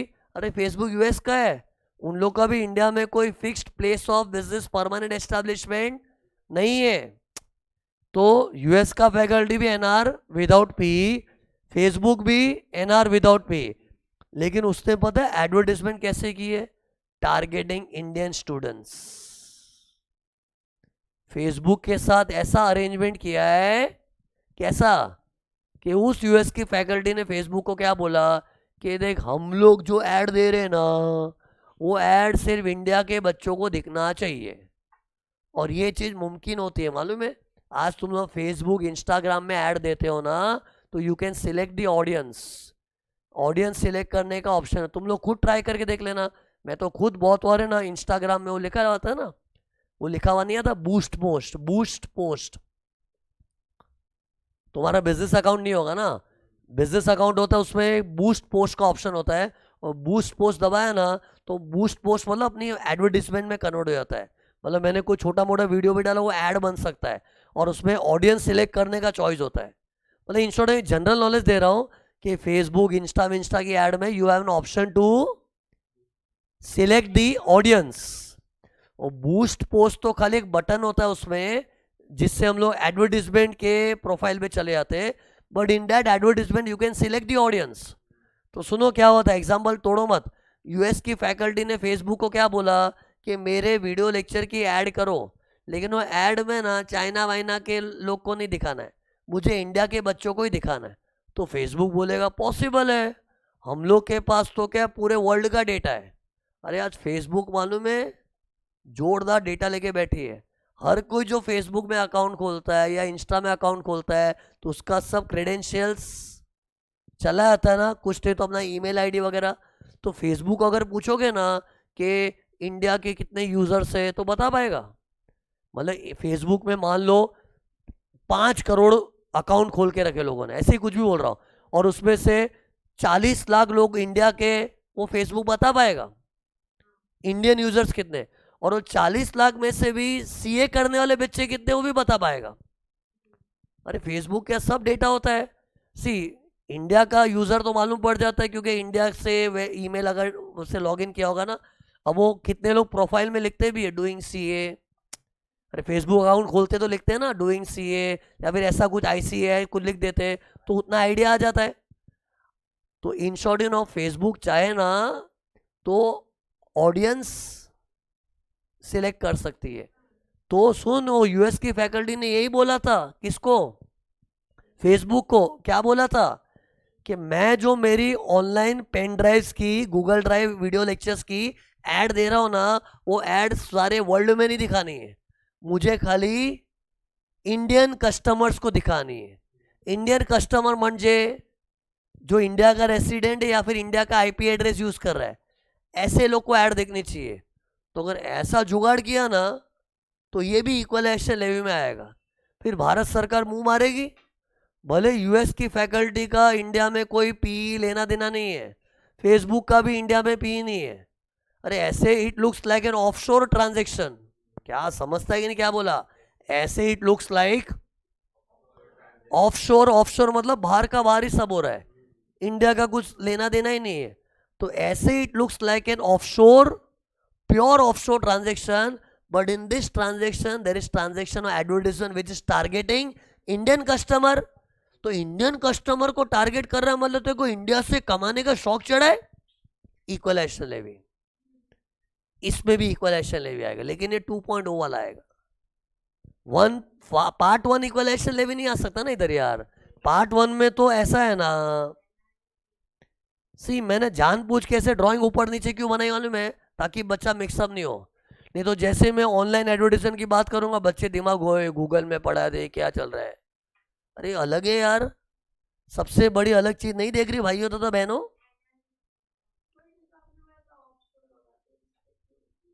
हाँ सी, ये पूरा कंप्लीटली ऑफशोर ट्रांजैक्शन है, लेकिन एडवर्टाइजमेंट टारगेट किसको कर रही है? इंडियन कस्टमर को टारगेट कर रही है। अरे इससे यूएस के फैकल्टी की नीयत मालूम पड़ती है ना, कि यूएस का फैकल्टी इंडिया के बच्चों से कमाना चाह रहा है, भले उसने कमाया नहीं होगा, उसकी खाली ऐड है, शायद ऐड का उसको रिस्पॉन्स भी नहीं मिला होगा। अरे कितनी बार ऐड वेस्ट जाती है, मैं भी कई बार ऐड करता हूँ, पैसा गया वेस्ट, कुछ रिस्पॉन्स नहीं भी आता, कभी आता है।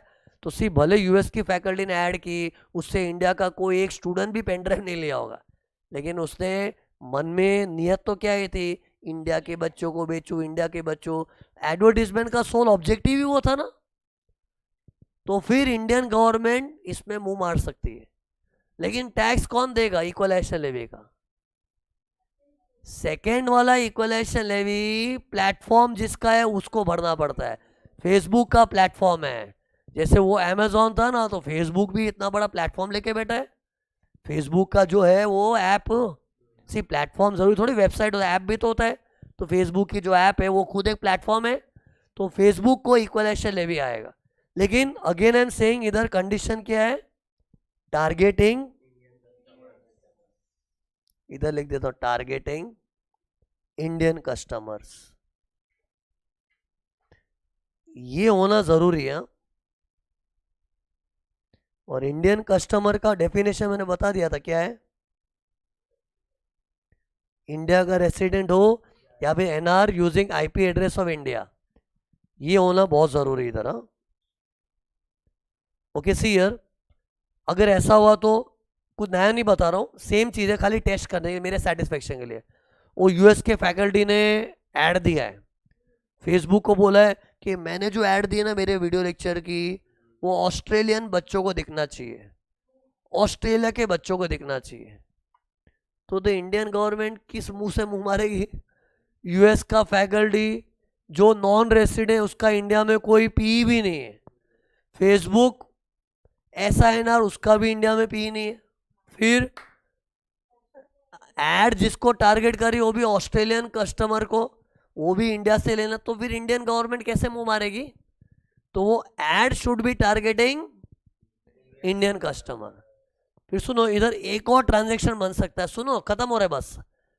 वो यूएस की फैकल्टी ने फेसबुक को क्या बोला, यार फेसबुक मेरे को है ना एड वेड नहीं करवानी है, तो बोल भाई तेरे को क्या चाहिए? तो यूएस के फैकल्टी फेसबुक को क्या बोला, मेरे को डेटा चाहिए, तुम्हारे फेसबुक में जो इंडिया के सीए करने वाले बच्चे हैं ना उनका डेटा चाहिए। डेटा मतलब उनका ईमेल आईडी, कांटेक्ट वगैरह। फिर यूएस की फैकल्टी क्या सोची होगी, अपने एडमिन स्टाफ को फ़ोन करने पे लगाएगी, और फ़ोन कर करके सबको कॉलिंग करके वीडियो लेक्चर बेचेंगे। अरे ऐसा उसके माइंड में प्लान चल रहा था। तो फेसबुक डेटा भी बेचती है। अरे फेसबुक दो दो चीज करती है, क्या? ऐड भी करती है, डेटा भी बेचती है। तो सी, या तो वो यूएस की फैकल्टी ने ऐड करवाई हो विच इज टारगेटिंग इंडियन कस्टमर, या फिर उसने ऐड नहीं करवाई है, फेसबुक को पैसा दे के डेटा खरीदा है, लेकिन data of Indian customer, data of Indian customer, तो वो भी इक्वलाइजेशन लेवी में कवर होता है। तो सी इधर मुझे लिख देना चाहिए, देखो ये देखो धीरे धीरे ड्राइंग डेवलप हो रही है। ऑनलाइन एडवर्टीजमेंट, या फिर ये देखो सेल ऑफ डेटा लिख रहा हूं।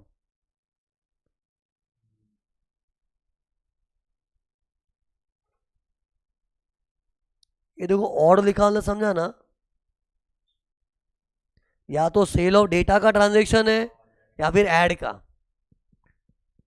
बेस्ट बताऊं ये ना, टोटल 3 इक्वलाइजेशन लेवी हो गए एक तरह से।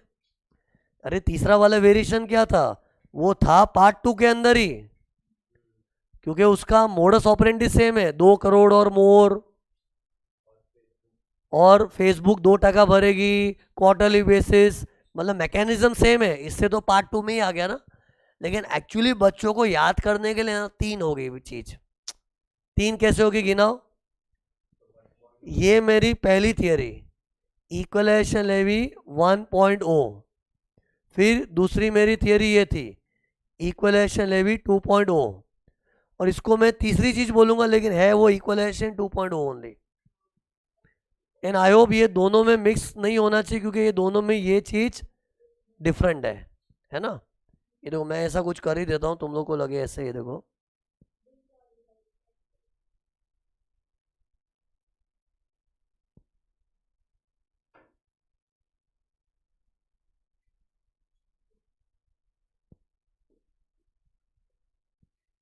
ये डिफरेंस दिखा कि नहीं है? फिर बस ये टॉपिक खत्म है, देखो वाइंडिंग अप चल रहा है। अरे डिस्टिंक्शन बिटवीन समरी, पढ़ो ये क्या लिखा है। अरे कुछ नया नहीं पढ़ा, रोने का नहीं, अभी सेम चीज है। इक्वलाइजेशन लेवी 1.0, एक अच्छा पॉइंट आएगा बीच में। Equalisation levy 1.0, equalisation levy 2.0, okay सब सेम है, समरी बना रहा हूं।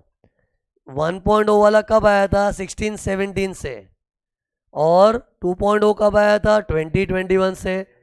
फिर 1.0 सिर्फ ऑनलाइन एडवर्टीजमेंट के लिए बना था, एंड फिर ऐसा लिखा था और एनी अदर स्पेसिफाइड सर्विस, जो आज तक स्पेसिफाई नहीं की है, बट वो ऑनलाइन एडवर्टीजमेंट के लिए था। और वो टाइम गवर्नमेंट के माइंड में गूगल था, गूगल।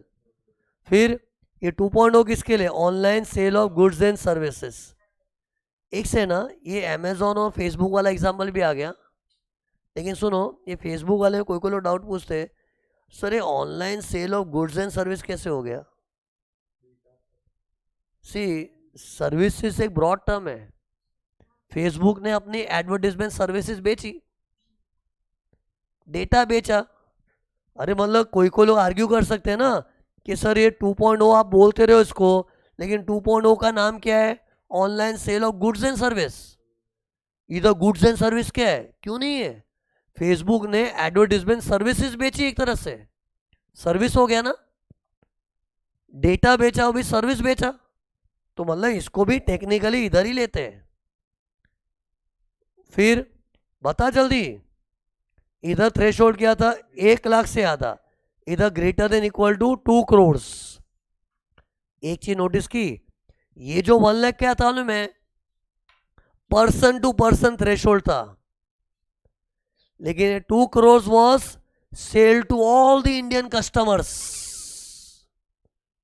नहीं समझा? ये देख, ये जो इक्वलाइजेशन है 1.0 था ना, उसमें ये देखो, प्राइम विजन ने गूगल को ऐड दिया ना, तो between prime vision and Google कितना ट्रांजेक्शन हुआ देखना चाहिए, क्योंकि गूगल पे तो गांव दुनिया ऐड करवाती है, लेकिन वो 1.0 वाले इक्वलाइजेशन लेवल में गांव दुनिया का पंचायत नहीं करने का। उधर जैसे मैंने गूगल में ऐड दी ना, तो मैं और मेरा गूगल उसके बीच में 1 लाख हुआ तो इक्वलाइजेशन लेवल आएगा। लेकिन मैंने 25,000 की ऐड दी, किसी और ने 25, किसी और ने 25, ऐसे बाद में 100 करोड़ भी होगा तो भी नहीं आएगा। मतलब मैं और गूगल, मतलब पर्सन टू पर्सन, वो टीडीएस की तरह है ना। और टीडीएस भी पता है, मैं ऐसे बोलता था, टीडीएस के सारे थ्रेशोल्ड्स क्या पर्सन टू पर्सन है, तो वैसे ये 1 लाख भी पर्सन टू पर्सन, मतलब जिसने ऐड करवाई और गूगल, वो उनके बीच में 1 लाख के ऊपर होना चाहिए। लेकिन अमेजोन वाला तो क्या था, ये देखो, अमेजोन ने ये देखो इंडिया के लाखों कस्टमर को बेचा होगा, तो लाखों कस्टमर को कुल कितनी सेल की? कुल, वो कुल 2 करोड़ और मोर होना चाहिए। एक डिस्टिंक्शन देखते हैं फटाफट जल्दी। फिर ये 6% था, ये 2% है, ये पेयर को भरना पड़ता लाइक टीडीएस। और रिसीवर, रिसीवर मतलब जिसको रोकड़ी हो रही है ना, वो जैसे अमेजोन फेसबुक था ना अपना एग्जाम्पल, अमेजोन था और फेसबुक का भी एग्जाम्पल लिया था ना अभी वो, तो वो लोग भरेंगे अपने लेवल पे, लाइक नॉट लाइक टीडीएस। फिर ये next 7th of next month या 7th ऑफ नेक्स्ट क्वार्टर, लेकिन इधर केयरफुल किधर रहना चाहिए? लास्ट क्वार्टर में 31 मार्च, इसको 7th मत कर देना। ये छोटी छोटी चीजें इन लोग एमसीक्यू में टेस्ट कर लेते, ध्यान में नहीं आता, अपने क्या ऊपर ऊपर से पढ़ते। एमसीक्यू का पर्पस ही क्या? एमसीक्यू का ऊपर ऊपर से नहीं पढ़ने का, अंदर घुस घुस के पढ़ने का। ऊपर ऊपर से पढ़ा तो एमसीक्यू में मरेगा। खत्म, इक्वलाइजेशन लेवी का टॉपिक समाप्त। ओके, बेस्ट इसमें 3 ड्राइंग रटनी है। पहली ड्राइंग ये गूगल वाली, दूसरी ड्राइंग ये जिस ऑर्डर में मैंने पढ़ाया था ये, और तीसरी ड्राइंग ये वाला जो looks completely offshore, NR without P, NR without P, लेकिन टारगेटिंग इंडियन कस्टमर, या फिर डेटा जो सेल हो रहा है वो इंडियन कस्टमर का।